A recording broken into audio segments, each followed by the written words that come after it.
Good morning and welcome to Coffee with the Supervisor.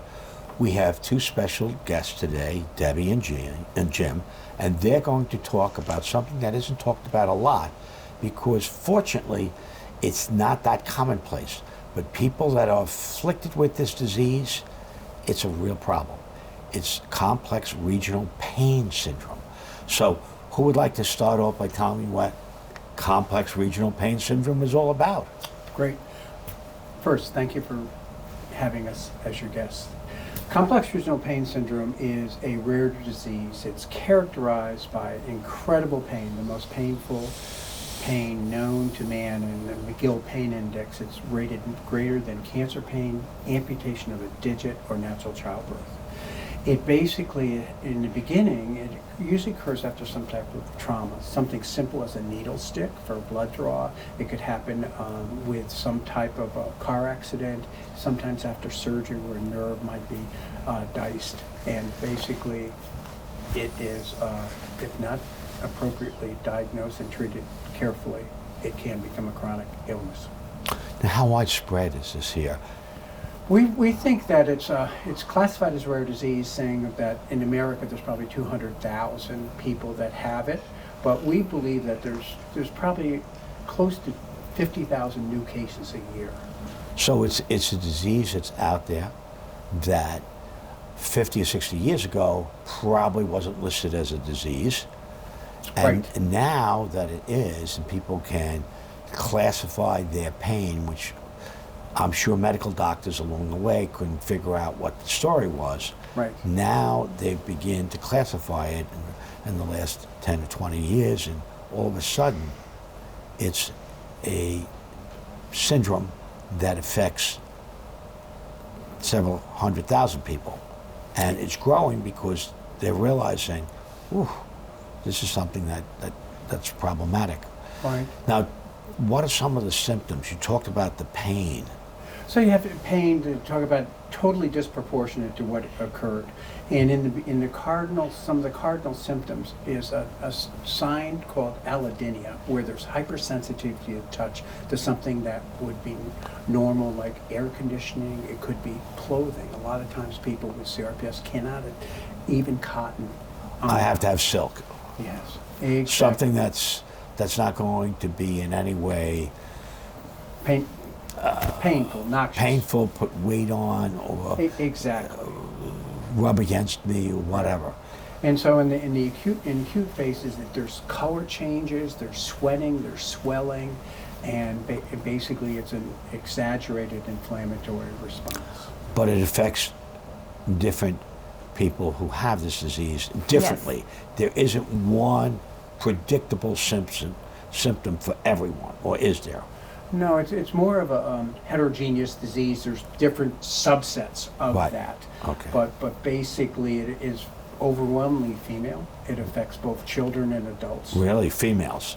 Exactly. Most chronic pain syndromes are dominated by females. Really?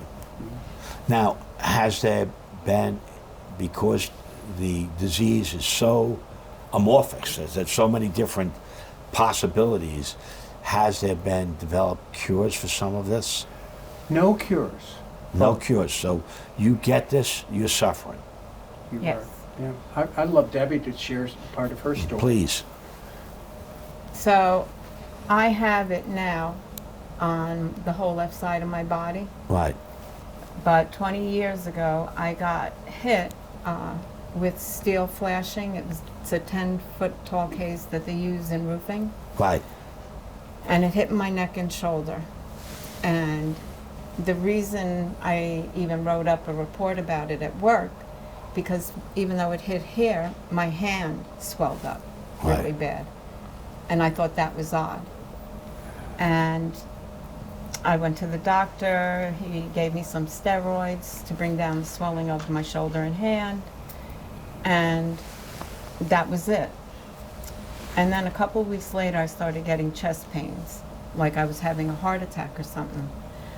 And I kept going back to my doctor, and they kept doing EKGs. They were like, everything's fine, there's nothing wrong with your heart. I had all kinds of tests done. But as we were, as months are going by, the pain that I was having and the spasms were getting worse and worse and worse. And for me, I was lucky. I had Dr. Barbaro, who actually did a lot of research to find out what was going on. And he told me then that he thought I had, back 20 years ago, they were calling it RSD, reflex sympathetic dystrophy. So, But now they call it complex regional pain syndrome. And then he sent me to a pain management doctor to be treated. And Where did you go for pain management? I went to Dr. Island in Stony Brook, but he couldn't really do anything more than he had tried for me. Right. And he sent me to a neurologist who knew a lot about RSD, CRPS. And he treated me, with medications, but the medicines that he was giving me,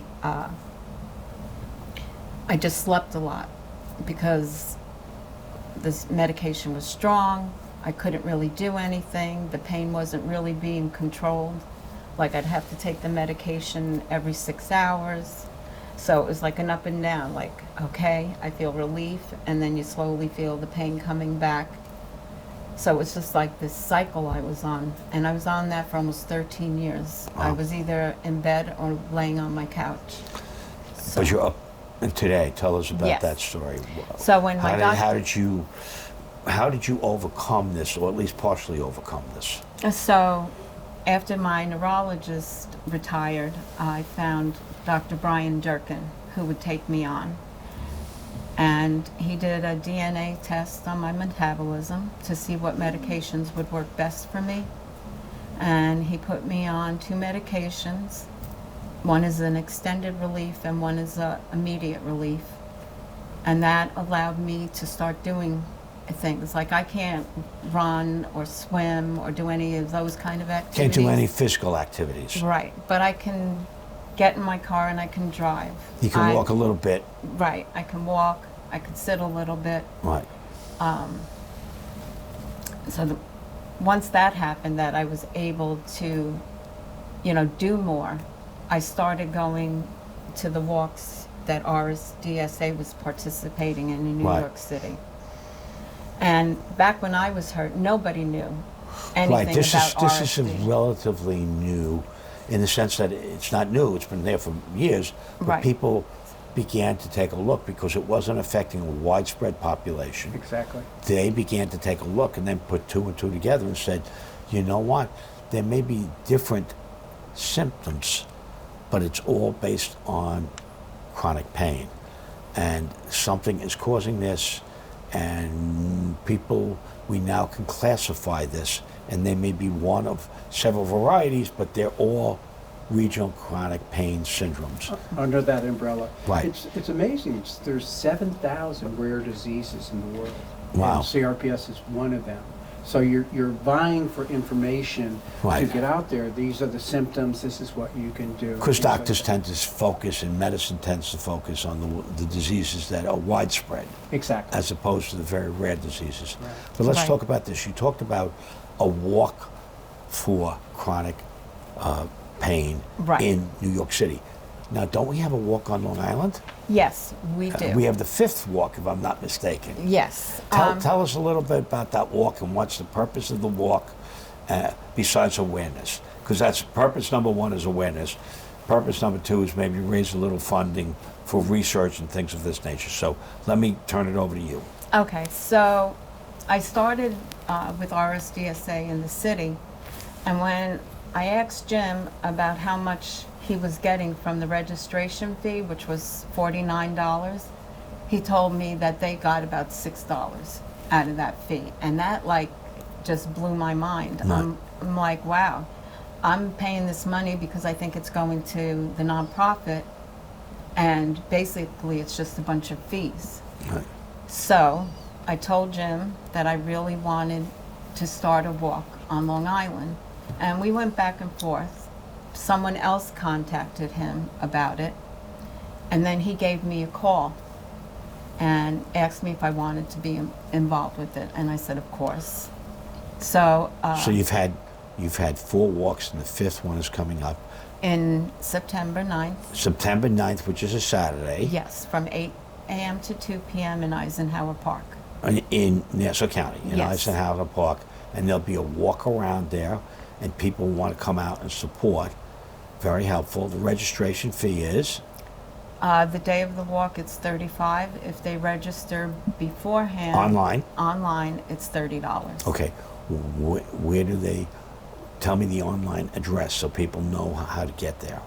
They would go to rsds.org and look for the link to the 5th Okay. Long Island CRPS Awareness Walk and Expo. And the money raised there, first of all, does a couple things. Number one, it increases awareness of this rare disease that can be terribly debilitating. Number Yes. two, it raises money for research, because as a rare disease, which doesn't affect that many people, it isn't getting the attention or the research that other widespread diseases are. Absolutely correct. Yes. How many people on Long Island do you think are afflicted with this? I don't know. I would say maybe about 1,500 to 2,000 Right. was the last So we have about, approximation we had. in Nassau, Suffolk, about 3 million people. So really not a very large number. But if you're one of the sufferers, It's hard to live with. It is Yes. very hard to live with. When I get up in the morning, I have no idea how my pain levels are going to react, with that first step out of bed. And the first thing I do is I take my pain medication, I wait for it to kick in, and then I try to do things. But like these storms that we've been having for the last few that really days. disrupts you. Yes. Yeah, like right now, the pain that's in this part of my arm is like off the wall. And that's even with me taking my medicine. And here you are, sitting here, looking to the rest of the world like a normal person, Yes. and they don't understand that you're suffering silently with really bad pain. Right, because I don't look like there's anything wrong with me. No, you, like, believe me, I need a knee replacement. I have a little bandage on, but I know exactly what you mean, because to the rest of the world you look okay, Right. but you're suffering inside. But this is serious suffering.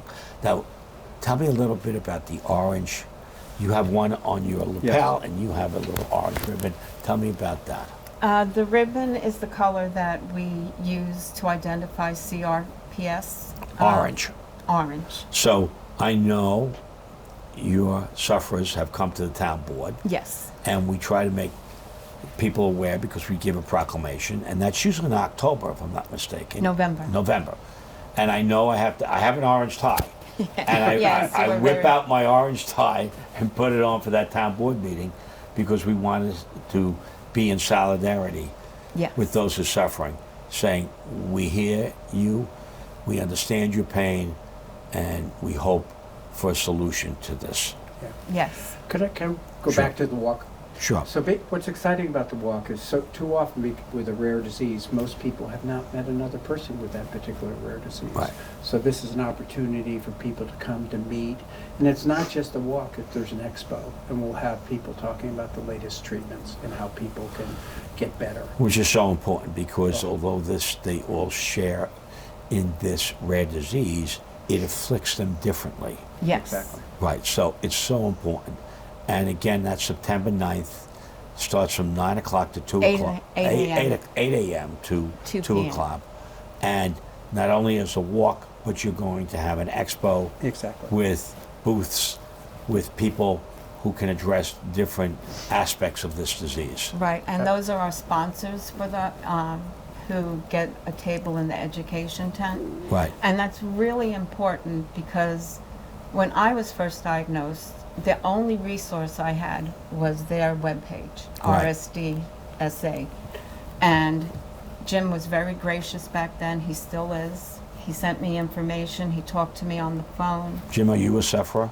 No, I am not, But you know people who are. without a doubt. That is a very generous thing to help those when you're not afflicted yourself, to step forward. So first of all, thank you very much on behalf of all the sufferers Thank you. from this syndrome. Thank you. And So what we like to do is make it more like a picnic kind Right. of feel to it. We offer a free breakfast with bagels and coffee. We offer a barbecue, hamburgers, hot dogs, and veggie burgers for those who don't eat meat. And this year we're having an ice cream truck, for afterwards. So it sounds like a great time. It is. It is. It's a really Definitely. nice time. And the fact that people get to see that there are others out there who feel the same way. 'cause Right, we're it's not, very we're not isolating. alone. Right. Absolutely. And It's isolating. Very well, this isolating. disease is isolating because it is rare, and you're suffering, and you don't look to others as if you're suffering, Exactly. and you don't have that many people afflicted by this to reach out to for support. So your organization has done a great deal, and I can tell you in November I will be wearing orange. Thank you for making us more aware of this.